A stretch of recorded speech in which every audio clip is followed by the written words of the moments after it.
మంత్రివర్యులు నాదెళ్ల మనోహర్ గారు.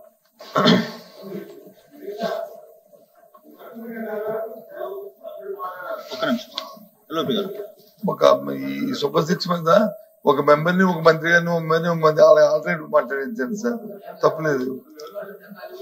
చైర్మన్ గారు ఆర్డర్ లో అధ్యక్ష, మీ ద్వారా ఎల్ఓపి గారికి నేను సూచించేది ఏంటంటే, మా డిపార్ట్మెంట్ పరంగా ముందు మేము ఒక స్టేట్మెంట్ చదివిన తర్వాత గౌరవ సభ్యులు అవునండి షార్ట్ డిస్కషన్ లో మేము ముందు కొన్ని వివరాలు మీకు చెప్తే మీకు అర్థం అవుతుంది, దాన్ని బట్టి మీరు మాట్లాడవచ్చు. ఎందుకంటే వాళ్ళ దగ్గర నుంచి వచ్చే డౌట్స్, సభ్యుల దగ్గర వచ్చే డౌట్స్ సమాచారం లేకపోవడం వల్ల కూడా డౌట్స్ రావచ్చు. షార్ట్ డిస్కషన్ లో ముందు మేము ప్రవేశపెడతాం, దాని తర్వాత సభ్యుల్ని రెస్పాండ్ అవ్వమనండి, అంతవరకే. దాని తర్వాత క్లారిఫికేషన్ ఇస్తారు. స్మాల్ సబ్మిషన్ మంత్రి గారికి, స్మాల్ సబ్మిషన్ అలా స్టేట్మెంట్ గానీ మీరు పెడదాం అనుకుంటే మీ మంత్రులందరూ సూపర్ సిక్స్ మీద వచ్చి ముందు స్టేట్మెంట్ చదివేయండి అధ్యక్ష, తర్వాత మాట్లాడతాం. పర్వాలేదు, అందరి ముందు వస్తే చదివేయండి, పర్వాలేదు, మాకే అధ్యక్ష, ఇది ప్రభుత్వం సూపర్ సిక్స్ అనే దాని మీద చర్చ కోసం పెట్టినటువంటి ఆలోచన. దాని ప్రకారం ప్రభుత్వానికి సంబంధించి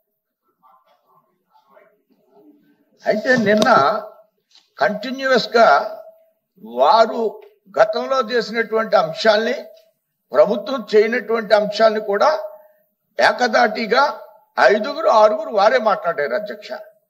ఈ రోజు సూపర్ సిక్స్ మీద అధ్యక్ష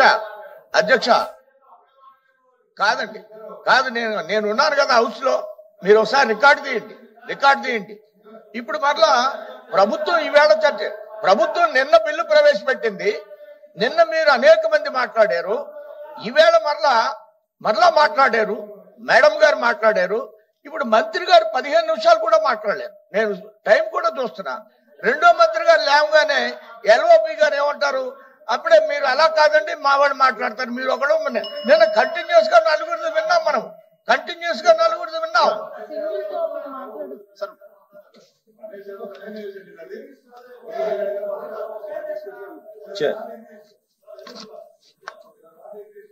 The chair has clarified, there is no problem. అధ్యక్ష, కూటమి ప్రభుత్వం ఎన్నికల ముందు ఇచ్చిన హామీలో భాగంగా సూపర్ 6 లో దీపం పథకం అధ్యక్ష. ఈ పథకం ద్వారా మన రాష్ట్రంలో ఉన్న మహిళలందరికీ కూడా సాంప్రదాయబద్ధంగా కట్టెల పొయ్యి మీద వాళ్ళు వండుకునే పరిస్థితులు లేకుండా, గతంలో గౌరవ ముఖ్యమంత్రి గారు చంద్రబాబు నాయుడు గారు రాష్ట్రంలోనే కాదు దేశంలోనే కొత్త సంస్కరణలు తీసుకొచ్చి, ఆ రోజున కూడా ఈ దీపం పథకం తీసుకొచ్చి ప్రతి ఒక్కరికి వాళ్ళ ఆరోగ్యం గురించి ఆలోచించి మహిళలకు ప్రత్యేకంగా మెరుగైన అవకాశం కల్పించాలనే ఉద్దేశంతో ఆ రోజు ప్రవేశపెట్టిన పథకం అధ్యక్ష. దాన్ని మరొకసారి సంవత్సరానికి 3 సిలిండర్లు ఉచితంగా ఇస్తామని ఎన్నికల ముందు మేము ప్రకటించాం అధ్యక్ష.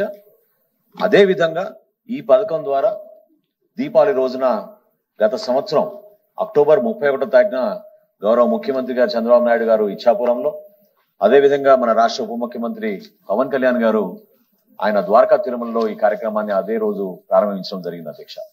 ఇప్పటి వరకు దీపం పథకం కింద 3 విడతలు, ఇది 3వ విడత జరుగుతోంది అధ్యక్ష.